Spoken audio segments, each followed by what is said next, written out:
At the end of the day, better that 5 should live, even if 1 must die. That's an example of consequentialist moral reasoning. Consequentialist moral reasoning locates morality in the consequences of an act, in the state of the world that will result from the thing you do. But then we went a little further, we considered those other cases, and people weren't so sure about consequentialist moral reasoning. When people hesitated to push the fat man over the bridge or to yank out the organs of the innocent patient, people gestured toward reasons having to do with the intrinsic quality of the act itself, consequences be what they may. People were reluctant. People thought it was just wrong, categorically wrong, to kill a person, an innocent person, even for the sake of saving 5 lives. At least people thought that in the second version of each story we considered. So this points to a second categorical way of thinking about moral reasoning. Categorical moral reasoning locates morality in certain absolute moral requirements, certain categorical duties and rights, regardless of the consequences. We're going to explore in the days and weeks to come the contrast between consequentialist and categorical moral principles. The most influential example of consequential moral reasoning is utilitarianism, a doctrine invented by Jeremy Bentham, the 18th century English political philosopher. The most important philosopher of categorical moral reasoning is the 18th century German philosopher Immanuel Kant. So we will look at those 2 different modes of moral reasoning, assess them, and also consider others. If you look at the syllabus, you'll notice that we read a number of great and famous books. Books by Aristotle, John Locke, Immanuel Kant, John Stuart Mill, and others. You'll notice, too, from the syllabus that we don't only read these books. We also take up contemporary political and legal controversies that raise philosophical questions. We will debate equality and inequality, affirmative action, free speech versus hate speech, same-sex marriage, military conscription, a range of practical questions. Why?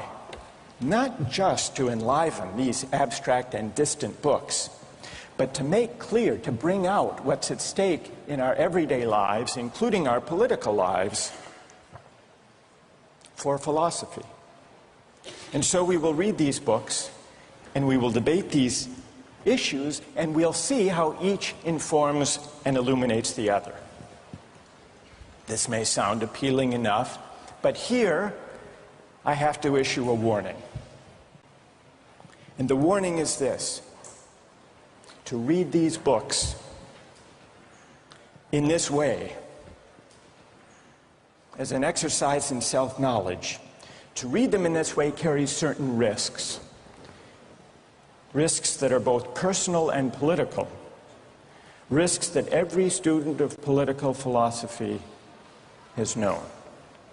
These risks spring from the fact that philosophy teaches us and unsettles us by confronting us with what we already know. There's an irony. The difficulty of this course consists in the fact that it teaches what you already know. It works by taking what we know from familiar, unquestioned settings and making it strange. That's how those examples worked.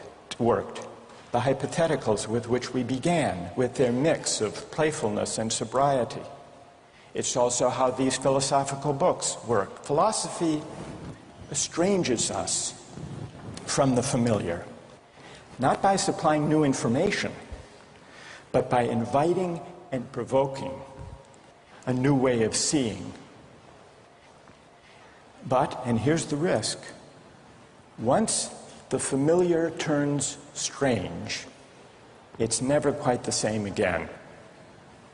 Self-knowledge is like lost innocence. However unsettling you find it, it can never be unthought or unknown. What makes this enterprise difficult, but also riveting, is that moral and political philosophy is a story, and you don't know where the story will lead, but what you do know is that the story is about you. Those are the personal risks. Now what of the political risks? One way of introducing a course like this would be to promise you that by reading these books and debating these issues, you will become a better, more responsible citizen. You will examine the presuppositions of public policy. You will hone your political judgment. You will become a more effective participant in public affairs. But this would be a partial and misleading promise. Political philosophy, for the most part, hasn't worked that way. You have to allow for the possibility that political philosophy may make you a worse citizen rather than a better one, or at least a worse citizen before it makes you a better one. And that's because philosophy is a distancing, even debilitating activity. And you see this going back to Socrates. There's a dialogue, the Gorgias, in which one of Socrates' friends, Callicles, tries to talk him out of philosophizing. Callicles tells Socrates, philosophy is a pretty toy if one indulges in it with moderation at the right time of life. But if one pursues it further than one should, it is absolute ruin. Take my advice, Callicles says. Abandon argument. Learn the accomplishments of active life. Take for your models not those people who spend their time on these petty quibbles, but those who have a good livelihood and reputation and many other blessings. So Callicles is really saying to Socrates, quit philosophizing, get real, go to business school. And Callicles did have a point. He had a point because philosophy distances us from conventions, from established assumptions, and from settled beliefs. Those are the risks, personal and political. And in the face of these risks, there is a characteristic evasion. The name of the evasion is skepticism. It's the idea, well, it goes something like this. We didn't resolve once and for all either the cases or the principles we were arguing when we began. And if Aristotle and Locke and Kant and Mill haven't solved these questions after all of these years, who are we to think that we here in Sanders Theatre over the course of a semester can resolve them?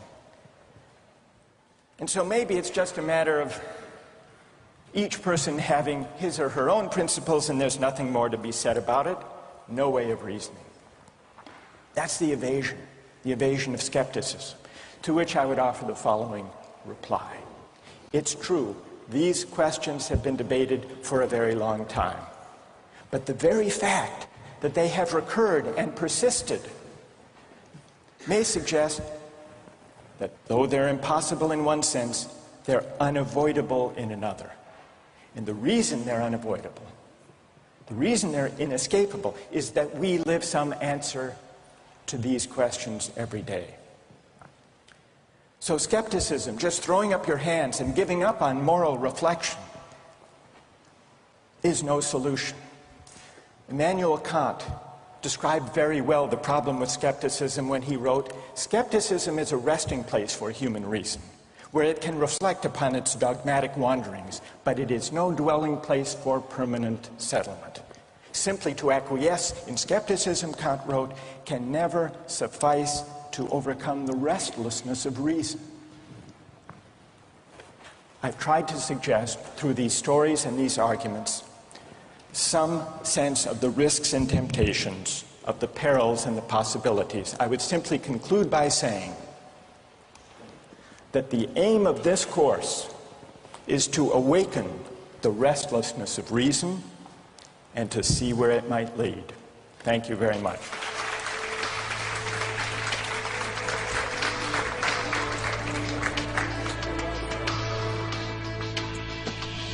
Like, in a situation that desperate, you have to do what you have to do to survive. You have to do what you have to do. You got to do what you got to do, pretty much. If you've been going 19 days without any food, you know, someone just has to take the sacrifice. Someone has to make the sacrifice, and people can survive. All right, that's good. What's your name? Marcus. Marcus. What do you say to Marcus?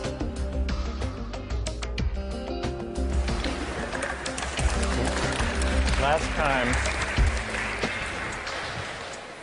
we started out last time with some stories, with some moral dilemmas about trolley cars and about doctors and healthy patients vulnerable to being victims of organ transplantation. We noticed two things about the arguments we had. One had to do with the way we were arguing. We began with our judgments in particular cases. We tried to articulate the reasons or the principles lying behind our judgments. And then, confronted with a new case, we found ourselves re-examining those principles, revising each in the light of the other. And we noticed the built-in pressure to try to bring into alignment our judgments about particular cases and the principles we would endorse on reflection. We also noticed something about the substance of the arguments that emerged from the discussion. We noticed that sometimes we were tempted to locate the morality of an act in the consequences, in the results, in the state of the world that it brought about. And we called this consequentialist moral reasoning.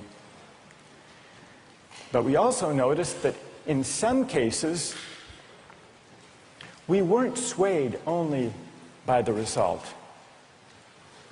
Sometimes, many of us felt that not just consequences, but also the intrinsic quality or character of the act matters morally.